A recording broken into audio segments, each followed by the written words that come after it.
And welcome back to the Fuji Guy's channel. My name is Gord. It doesn't often snow here in Western Canada, but when it does, it's a great day to be able to take along a FinePix XP140. In addition to being waterproof to 25 meters underwater, it's also great for up to minus 10 degrees centigrade. It's also drop proof and dust proof. So in this video, I'm going to first go inside and warm up, and then I'm going to take a look at some of the top features of this camera. So if that really interests you, by all means, keep on watching.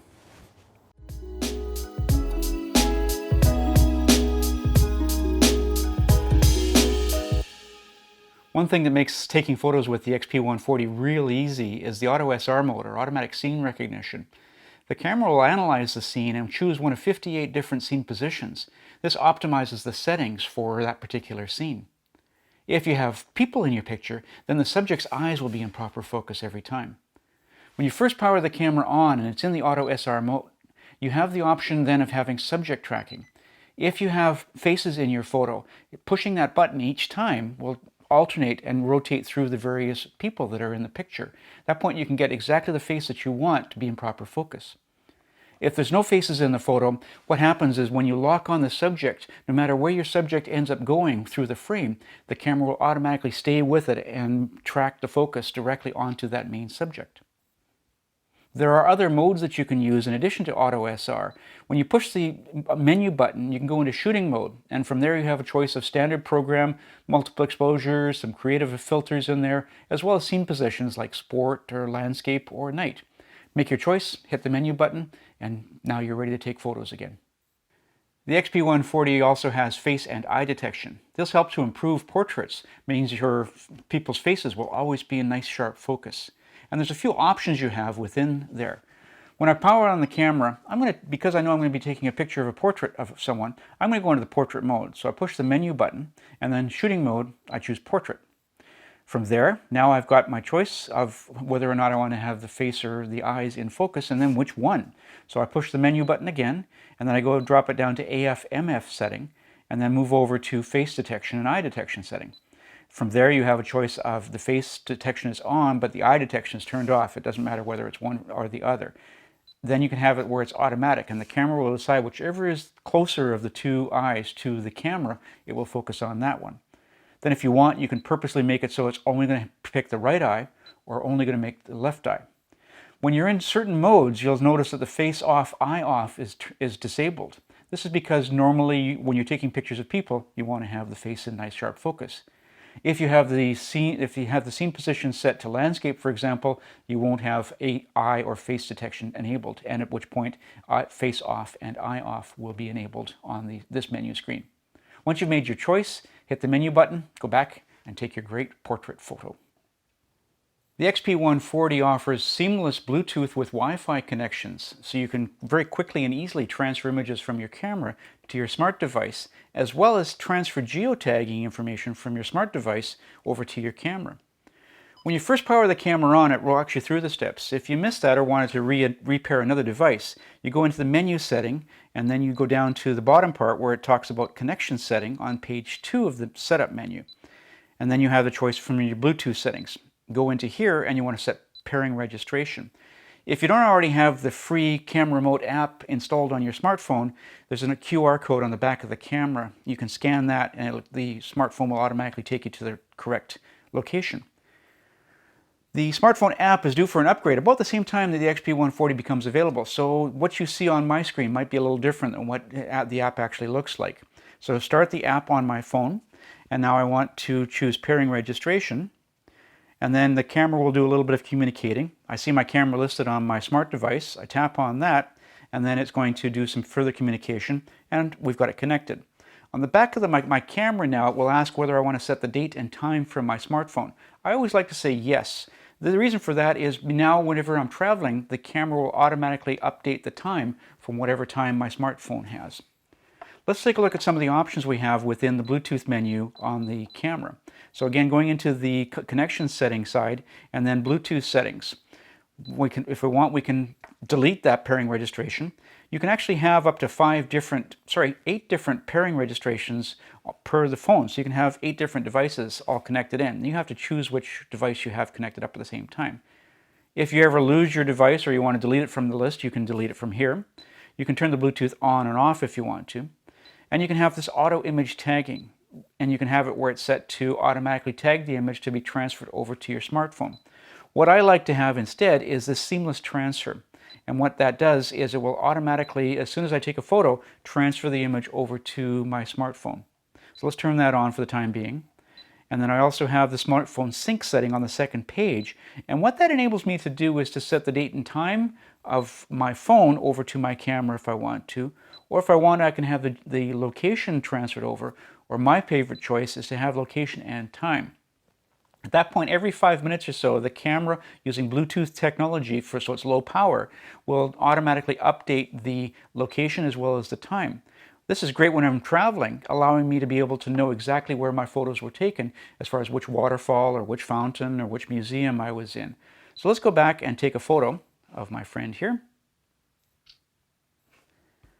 And over on my camera, on my smartphone rather, I have a few different options within there.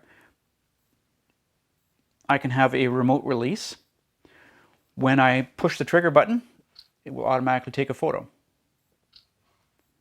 I also have the option for remote control. After a few seconds, it will populate the information through here. The first time around, I do have to connect it up to allow it to be able to talk to the network. On my camera, the first time out, it wants to be able to connect. I just want to make sure that I'm talking to the right device and my devices don't get pirated. Now on my screen, I can actually see all the different things live view. And I can control the camera from my device and take photos from my device. If I want, then I can actually go back here, push playback, and now I've got all these images that are currently on the camera, and I can pull them over one at a time, or I can select all of them and import all of them. I have a few controls on my smartphone as well. Things like if I wanted to, I can start recording a movie. So those are some of the different options you have using the Bluetooth and the free remote to be able to connect up to your camera and talk directly to your camera. The XP140 features image stabilization. It's based on the sensor. And what that does is helps to counteract if ever your hands are shaking, or if by chance you're trying to take a photo in the wind and you're blowing ever so slightly. And there's a few different options you have within there as far as the different types of settings for image stabilization. If you push the menu button and go to the second screen, down at the bottom is where you'll see image stabilization mode. From here you have a few choices including continuous and shooting. What continuous is, the image stabilization will always be on. So even when you're looking at the image, the image stabilization is active. If you choose shooting, it's just when you press the shutter button when the image stabilization kicks in. There's also off, depending on the scene mode that you happen to have the camera in. Why would you want to turn image stabilization off? Well, if ever you have the camera mounted directly onto something that's very stable, you want to turn that off. Otherwise, the camera will go looking for movement and inadvertently create a little bit of a feedback loop. You wouldn't want that to happen. Camera also has a 5x optical zoom. It starts at 28 millimeters, which is a fairly wide angle, which allows you to take landscape shots. There's a 5x zoom, so when you press the T button or telephoto, that will zoom in more and more on your subject. The W makes it more wide angle. And up in the top left-hand corner, you can see a scale as far as where you are within the zoom range. There's also an intelligent digital zoom. You need to enable that first to be able to use the extra zoom power on the camera. And that's located on the third screen of the shooting menu. You need to turn that on. Once you've turned that on, you'll notice up in the top left-hand corner of your screen, your zoom lever area now has a blue as well as a clear or black area. And so what happens is you zoom first through the entire optical range. You need to let your finger off of the T button, and then you can push it again to be able to get into the additional digital zoom within there. When you're choosing the wide angle, again, you need to let go of the W button first to be able to zoom out through the entire range. So that offers you a really nice wide range of shooting options when you're looking at zooming on your XP140. The XP140 can record movies, including up to 4K at 15 frames per second, Full HD at up to 60 frames per second, or even 720p. There's also the option in Full HD or at 720p of square movies. Kind of fun for Instagram. There's a few choices you have within there. To record a movie, all you have to do is push on the very top button. There's a dedicated movie record button. Press it once to start, press it a second time to stop. Let's take a look at setting up the various menu options when it comes to movies. Pressing the menu button, going to the shooting menu to the second page is where you'll find the movie setup. The first top line is you'll see the movie mode. This is the resolution and the aspect ratio, whether you wanted to have it in full HD at 16:9 or square at 1:1. After that, when you make your choice, you can then go to full high-speed recording. I'll come back to that in just a moment. There's also the focus mode. Depending on the mode you have the camera set up to, you'll have choices in here. If you have it set to scene recognition, it will automatically figure out the appropriate focus mode to be in. But otherwise, you have a choice of either continuous AF or single AF. There's also the wind filter. If you are in windy outdoor situations, you probably want to turn that on. That helps to cut down on the wind effect that you sometimes hear in microphones. Going back to high-speed video modes, you can record up to 4 times high-speed movies. So when you play them back, they're up to 4 times slower than they normally would be. You first have to turn that on in order to start the high-speed movie. But let's go back to our standard movie mode.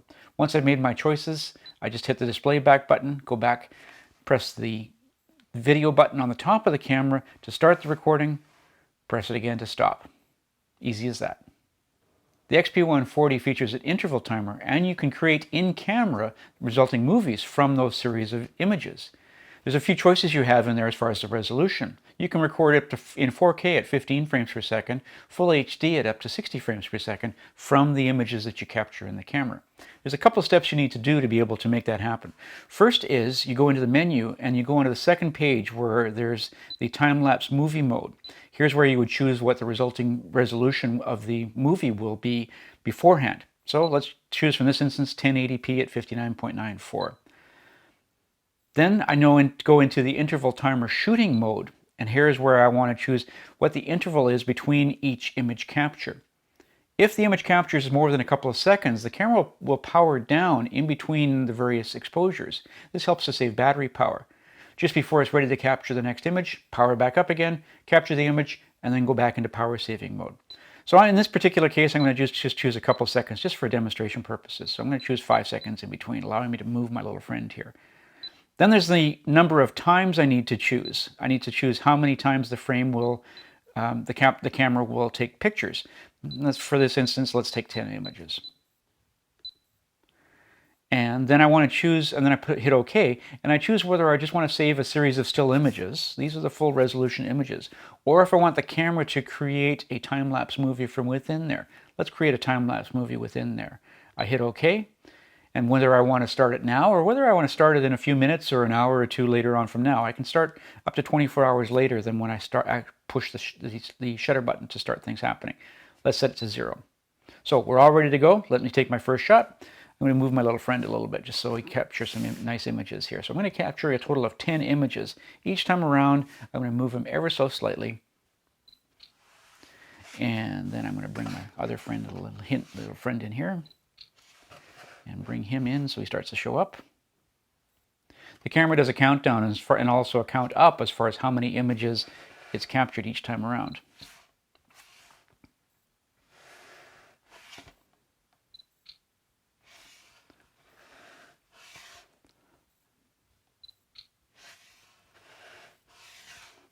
A couple more to go here.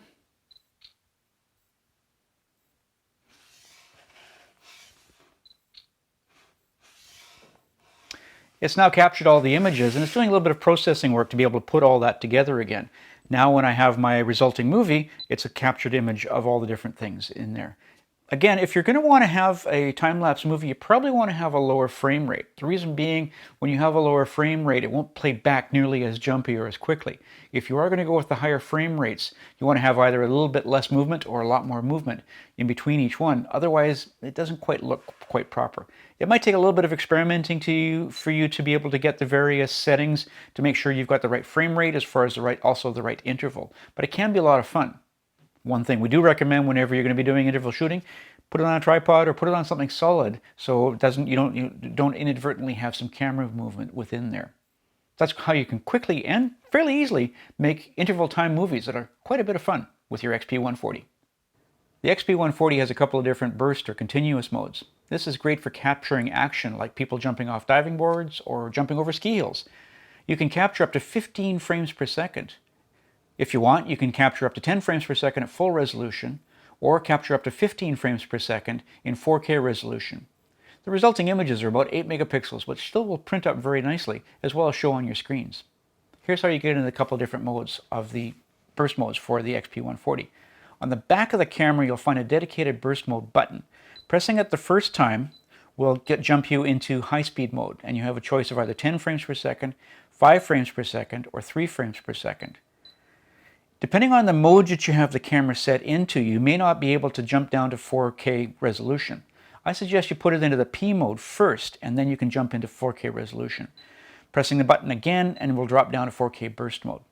Now, when you press the main shutter button, it'll capture 15 frames during 1 second at 4K resolution, and you'll be able to play those back on your TV set again, or be able to share those images directly and immediately. So that's a great way to be able to capture exactly the point of action that you're looking for with the XP140. The XP140 has a few different self-timer modes, allowing you to either get into the frame yourself or wait until your subject is smiling before it starts taking photos. Here's how you get into those various modes. Press down on the control ring and you've got the self-timer mode. And you can choose either 2 seconds. This is great if you have the camera on a tripod and you want to make sure there's no camera shake. When you press the shutter button, the camera will wait 2 seconds and then take the picture. Alternately, there's 10 seconds. This will allow you the time to be able to get into the frame yourself. There's also face auto shutter. As soon as the camera recognizes a face, it will start taking photos. There's also smile. The camera will wait until the subject is smiling before it will start taking photos. There's also buddy, and you have 3 different choices of the 2 people that are in the picture. You can either have near, close up, or super close. There's also group shot, at which point you can choose between 1 and 4 people, and the camera will wait until it recognizes the specified number of people before it starts taking the photos. Let's see face auto shutter. Press the menu OK button to confirm your choice, and now the camera will wait until it sees a face. And as soon as it sees a face, it'll start taking photos, and continue to take photos until you press the display back button. Those are just some of the features found on the FinePix XP140. Hope you enjoyed and found out a few things about your camera. If you should have any questions about this video, feel free to leave them in the comment section below. Subscribe to our YouTube channel and you'll be notified whenever there's new videos posted. You can follow us on Twitter @FujiGuys, look for us on Facebook, as well as Instagram. And until next time, I'm Gord of the Fuji Guys. Thanks for watching.